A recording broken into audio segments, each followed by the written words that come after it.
Now, when we recognize an Old Testament quote in the New Testament, it's always best to turn to the source of that quote, especially in the Hebrew Bible, and not necessarily in the Septuagint, the Greek Old Testament, because often it'll give us some needed insight.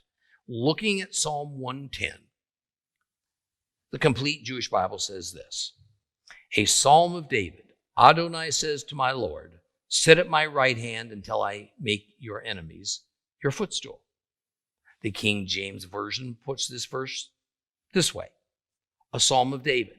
The Lord said unto my Lord, sit thou at my right hand until I make thine enemies thy footstool. Not much to argue about here, except that the complete Jewish Bible uses Adonai, where the King James Version and nearly all English versions use the term Lord. But wait. Here we run into another of those translation matters that, when revealed, gives us some interesting info. To begin, Psalm 110 is rightly designated as a messianic psalm by both Judaism and Christianity. So it's understood that much of this psalm speaks about a future Messiah of Israel.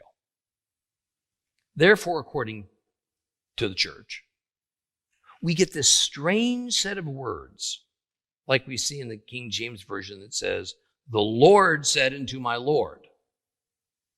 A typo? A miscopying somewhere in the distant past? Actually, the issue's easily remedied. The word that Hebrews say is Adonai, but Christianity says is Lord, is in fact YHWH, God's formal name that he gave to Moses on Mount Sinai. But due to a taboo within Judaism against saying or writing God's name, the word Adonai gets substituted. But the church has no such taboo. So why insert the word Lord when the original Hebrew that's available for everybody to see clearly says YHWH, God the Father's formal name? Because within Christianity, the term Lord became reserved mainly for Christ. So what the opening verse actually says is, YHWH said unto my Lord, sit thou at my right hand until I make thine enemies thy footstool. If you look through your English Old Testaments, you may find as many as 10 times that the name Jehovah, the English version of YHWH, is used. Yet in the original Hebrew, it is written in the Old Testament over 6,000 times. This is not disputed, by the way.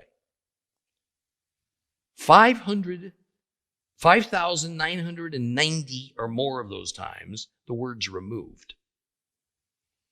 And it's papered over with the word Lord in our Bibles in order to drive home a desired impression for Christians. It's not the best thing to do for truth seekers. Well, in verse 43 of Matthew chapter 20,